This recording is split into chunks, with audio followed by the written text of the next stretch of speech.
Attachment styles refer to the bond that people form with others throughout their life, particularly in close relationships.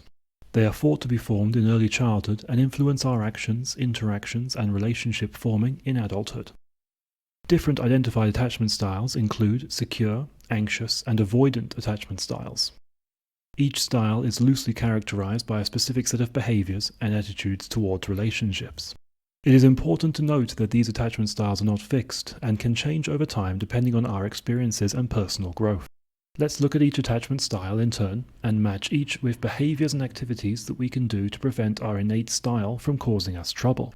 People who demonstrate secure attachment feel comfortable with intimacy and independence in their relationships. They tend to have positive views of themselves and others and are able to trust and rely on their partners. They are more likely to share feelings openly and seek support from their partner and others when faced with relationship problems. They may find it difficult to understand if their partner has relationship anxiety or has a different attachment style to them and will struggle to relate to them if they have problems, especially in the fearful style. People with anxious attachment tend to have high levels of anxiety in their relationships. They may feel preoccupied with their relationships and fear abandonment. They tend to have negative views of themselves, and they may struggle with trust. They also consistently worry about the status of their relationship and fear needing to be independent. They feel a strong need for reassurance from their partner because they are overly sensitive to distance or disconnection and may interpret normal behaviors as signs that the relationship is in danger. As a result, they may find it hard to trust their partner with their feelings for fear of adding fuel to their perceived troubles. Because they are somewhat reliant on their partner for assurance, they see themselves as inferior and do not easily set boundaries in their relationship.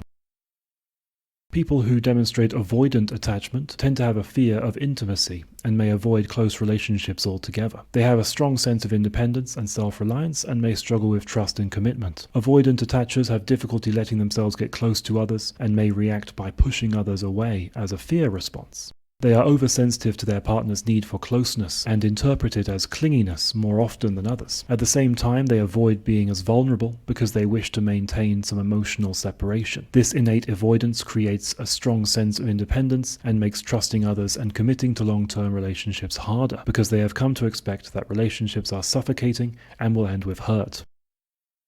Fearful or disorganized attachers are a combination of both anxious and avoidant behaviors. Women are believed to exhibit this more often than men. Fearful people struggle with trust, intimacy, and commitment and have conflicting feelings about relationships, leading to indecisive and sometimes self-destructive behavior. They may also have negative views of themselves and others. At times they seek relationships and at others they avoid them. This leads to unstable relationships and frequent difficulties. This fear comes from fear of rejection, which elevates their anxiety over relationships. This fear and indecisiveness can lead to inconsistent and unpredictable behavior, which causes conflict with others.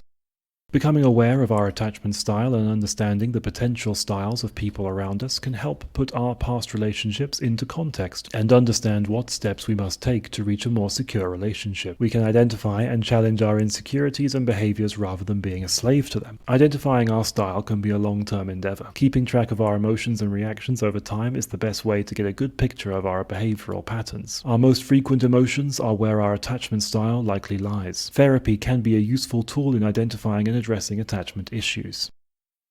Overall, it is key to develop both self-awareness and self-compassion. Understand that you are the result of a flawed process, and it is okay to be on a journey to being better. Keep track of things that you love and are good at. Spend time immersed in situations where you feel a sense of flow, positivity, and serenity. Be kinder to yourself and understand that everyone has flaws and insecurities. Focus on your positive qualities, accomplishments, and strengths. These styles, while they are hidden deep within us in our programming, like everything from our young age, they are not set in stone. Identifying and gradually working on the parts of you that you don't like is the key to a happier future. MA